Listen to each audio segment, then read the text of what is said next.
Homer pulled a tree from a crack in the stone, causing the statue to collapse, which fell and crushed Mr. Burns. Everyone thought Burns was dead, but thanks to his slim frame, he managed to crawl through the gaps in the rocks, surviving by eating insects. Eventually, he found an exit and climbed out. Returning home, he met Smithers. Stop your wailing, Raymond. I'm alive. Oops, stays in.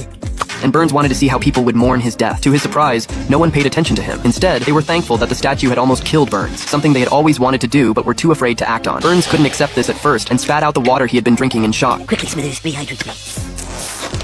He hadn't expected people to be indifferent to him. Instead, they harbored resentment toward him. Deciding to change their perception of him, Burns made a plan to buy up all the media in Springfield. On the way to the TV station with Smithers, they were spotted, and everyone was shocked to see that Burns was still alive. Homer and the others had even planned to dance on Burns' grave. When Burns suddenly appeared, they were so startled that they recoiled in fear.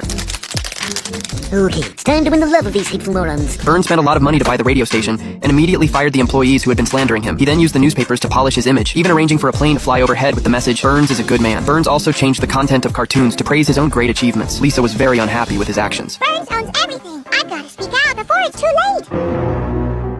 She wrote an article in the newspaper criticizing Burns, which led Burns to call her into his office. He tried to bribe Lisa with something she couldn't refuse. Though Lisa was tempted, she held her ground. She's very pretty, but the answer is still no. Burns became angry and kicked her out, then began plotting revenge against Homer.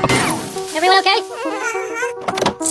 Upon hearing this, Lisa decided to retaliate. She gathered her friends to plan, but most of them left. Only Bart stayed behind, creating a cartoon mocking Burns. With Bart's support, Lisa worked even harder. She printed newspapers overnight, planning to distribute them the next day, but Burns cut off the electricity at her house. Now I can't print my paper. These batteries have to power everything in our house. No, I'll tell you what I want, what I really want, what I want, I'll tell you what I want. That was totally worth it. Lisa had no choice but to keep complaining about Burns at school. By coincidence, she ran into the principal, who also disapproved of Burns' actions. He gave Lisa a manual printing press, and when she got home, she resumed her printing work. Seeing Lisa's relentless pursuit of damaging his reputation, Burns thought of other ways to deal with her. He called Homer into his office, hoping to extract useful information from him. Homer initially refused, but when Smithers brought out some delicious food, Homer gave in. Well, she's into Buddhism, totally against pollution, no matter what I say. Liberal wacko, eh? Any young booze? Well, that loser Millhouse has always had a thing for her. Burns maliciously twisted Homer's words and published them in the newspaper. Lisa confronted Homer, asking why he said such things. As Homer tried to explain to his daughter, a new issue of the paper flew through the window.